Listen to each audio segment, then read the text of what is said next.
Welcome, Gunrunner.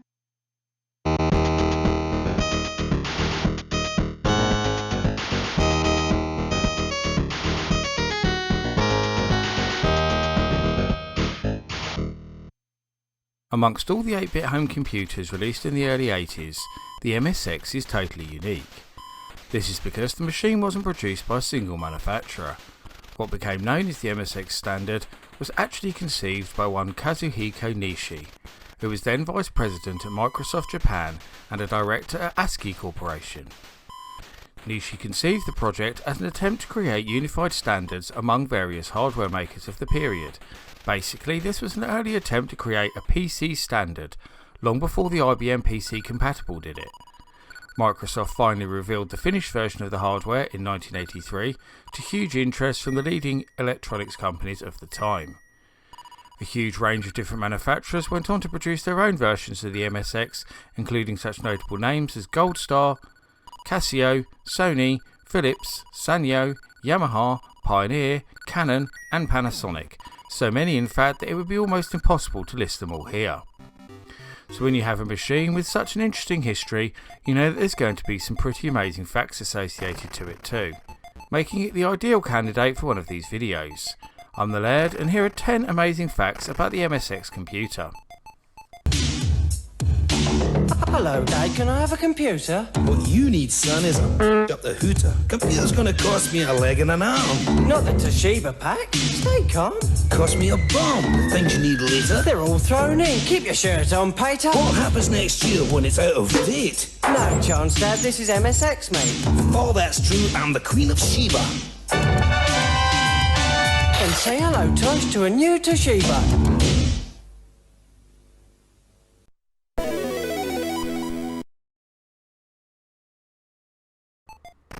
As I've already explained, the key man behind the creation of the MSX standard was one Kazuhiko Nishi, and he's spoken up many times over the years about the creation of the format and the thinking processes behind it.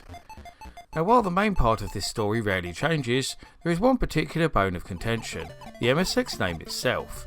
You see, for many years it was universally agreed that it was an abbreviation of Microsoft Extended Basic, which makes perfect sense. But Nishi has since changed his mind about this naming convention, not just once, not just twice, but 3 times. In 2001 he suddenly claimed that the team's original definition was machines with software exchangeability, which is obviously pretty wordy, so an acronym would make sense. But then an interview from 1985 was discovered where Nishi claimed it was named after the American MX missile, which sounds pretty ludicrous to be honest. This isn't where it ends though.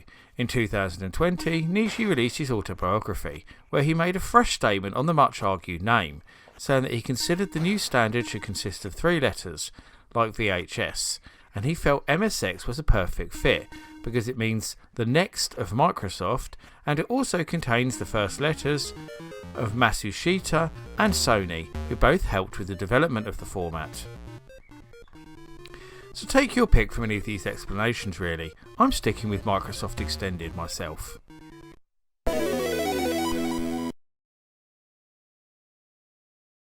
Once the MSX concept was completed, Nishi started courting all the big Japanese electronics companies to get on board with the new format, and produce their own versions of the machine.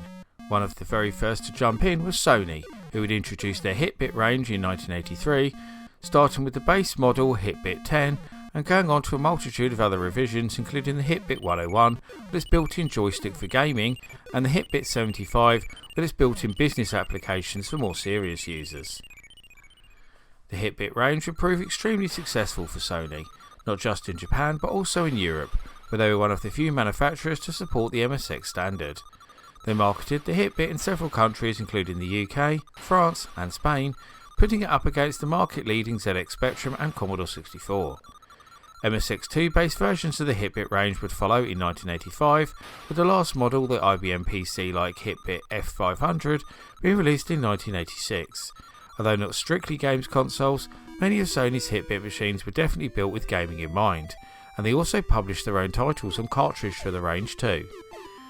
So whilst many people think that Sony started their foray into home gaming systems with the PlayStation, they'd already put their foot in the door 10 years earlier with the MSX. I've actually done a whole video on Sony's fascinating forays into the industry pre-PlayStation, so if you want to find out more, then just click that link.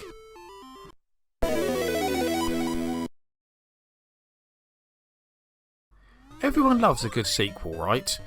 Well, the MSX had 3 of them, in the form of the MSX2 in 1985, the MSX2 Plus in 1988, and the MSX Turbo R in 1990. The first 3 were all 8-bit computers based on the Z80 microprocessor, whilst the latter was a proper 16-bit update. Although the MSX2 kept the same CPU, it featured an extended operating system, a minimum of 64K of RAM, an enhanced Yamaha sound chip, and most importantly a new graphics processor that supported up to 256 colours, more sprites and higher resolutions.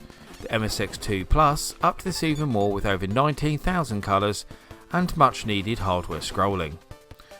The Turbo R replaced the planned MSX3, which was originally scheduled to be released in 1990, but delays in the development of its Yamaha designed VDP caused it to miss its production deadline.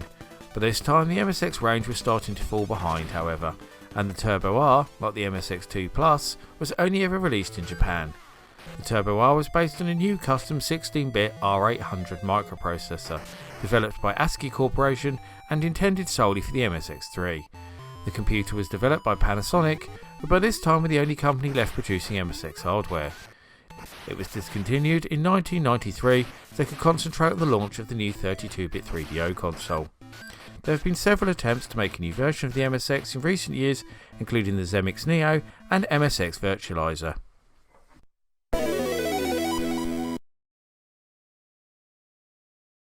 Okay, so we know the MSX standard was created with computing in mind, but that didn't stop people adopting the hardware setup for home consoles too.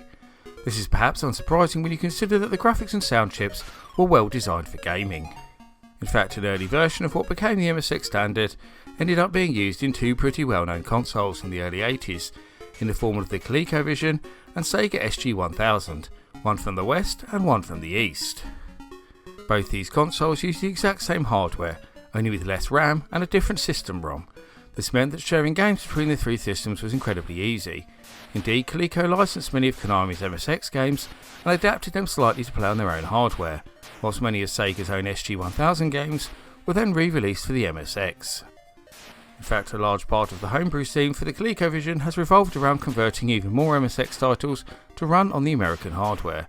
People like Muffy have also ported the remaining ColecoVision and SG-1000 games to the MSX too, and released them on authentic cartridges.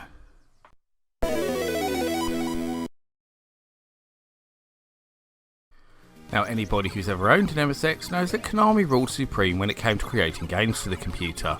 They raised the bar time after time, delivering authentic ports of their own arcade games, as well as creating new titles too, which were later to be ported to other systems.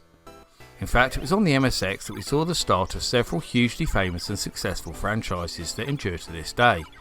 Castlevania made its debut on the MSX2 in 1986 as Vampire Killer. The original Metal Gear was also an MSX2 game before being converted to the Nintendo NES.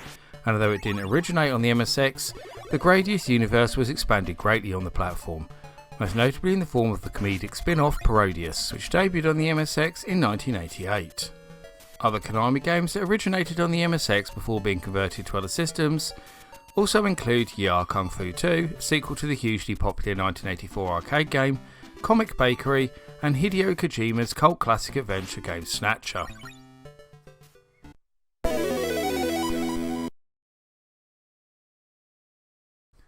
Although the MSX hardware was very much designed as an industry standard that could be licensed and reproduced by almost anyone, there were still a number of companies that produced their own computers based on the same common chipset that weren't actually compatible.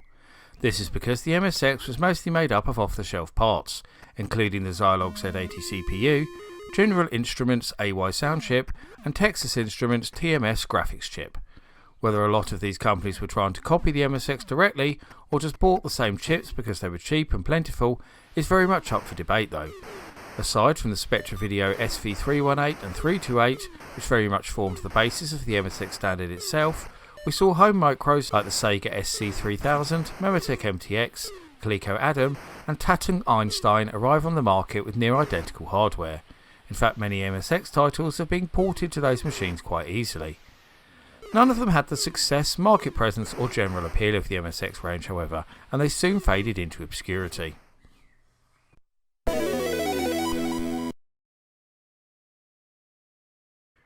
While the MSX range was experiencing massive growth in Japan and Asian markets, another 8-bit computer was shooting ahead of the competition in the United Kingdom.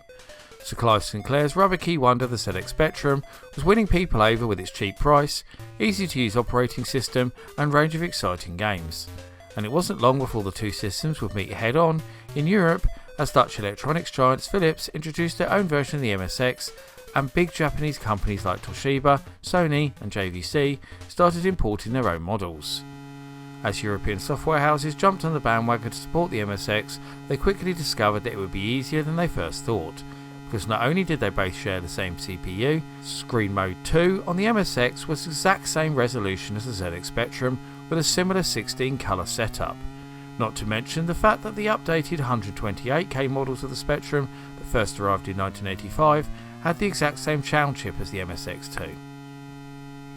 This was great for software companies as it allowed them to port their existing ZX Spectrum games over to the MSX in a matter of days, with very little effort required. But this wasn't so good for MSX owners, as they had to put up with substandard Spectrum ports that lacked colour, had minimal sound, and often played much slower on their own machines.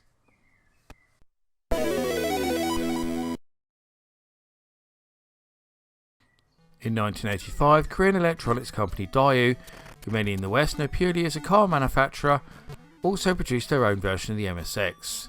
They very much saw the gaming pedigree of the hardware and had a clever idea. Why not turn the MSX into a games console to try and counteract the flood of bootleg Famiclones entering the country? So they came up with the ZEMIX, a stripped down MSX without a keyboard or Microsoft Basic, just a cartridge port, joystick and a few buttons on the console to perform basic functions. It would play many existing MSX games, and the company promised to support it with new software. Then on July 1st, 1987, a major event would happen that gave Daewoo and their ZEMIX console a big advantage. The Korean government passed a law that protected the copyright of software programs in that region, meaning all those bootleg games and Famiclones instantly became illegal. Although this didn't put a complete stop to the plagiarism, it did quell the ties significantly and give the officially licensed ZEMIX a huge advantage, not only in terms of retail space but also in the availability of new games, and indeed many new software companies started to create games for the ZEMIX. But the ultimate irony of this was that the vast majority of these new ZEMIX games were just bootlegs of Japanese and Western releases, and most of the genuinely new titles that did pop up were unofficial ports of existing games like Double Dragon, Altered Beast and Tetris. The ZEMIX proved to be a popular venture for Daewoo, and numerous versions of the console were produced before it was finally discontinued in 1995. If you want to know more about this fascinating console, then go check out my standalone video talking about the history of this system.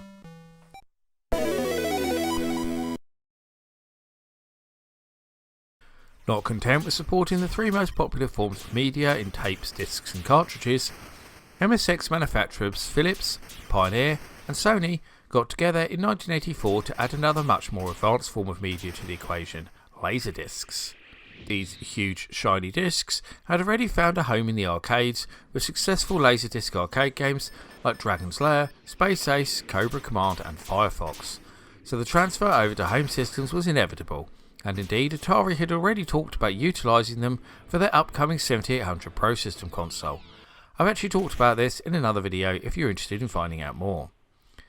In the end, Philips pulled out of the venture due to the high costs involved with the format, and left Sony and Pioneer to go it alone with their own MSX laserdisc players. Although there were a number of standard players that were compatible with Pioneer's MSX computers too. Despite wowing audiences with the use of video, the gameplay in laserdisc games was very limited, and this combined with the high failure rate of the players themselves meant that the format never really took off. Just 10 games were released on laserdisc for the MSX, as well as some less exciting educational software, but they remain a great collector's piece.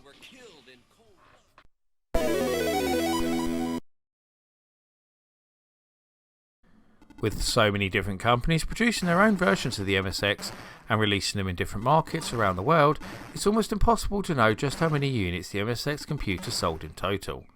However, what we do have is a pretty solid figure for Japan, its home market, where it's reported that just over 9 million MSX computers were sold in total.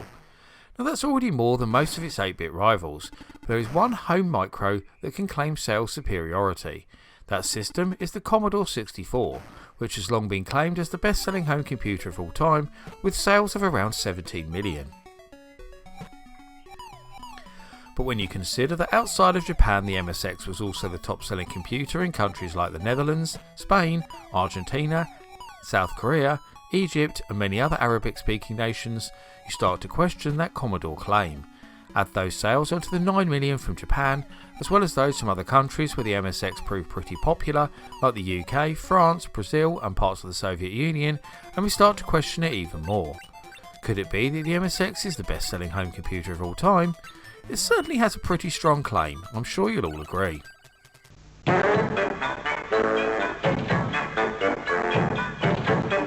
セパレート型のナショナルパソコンキングコング。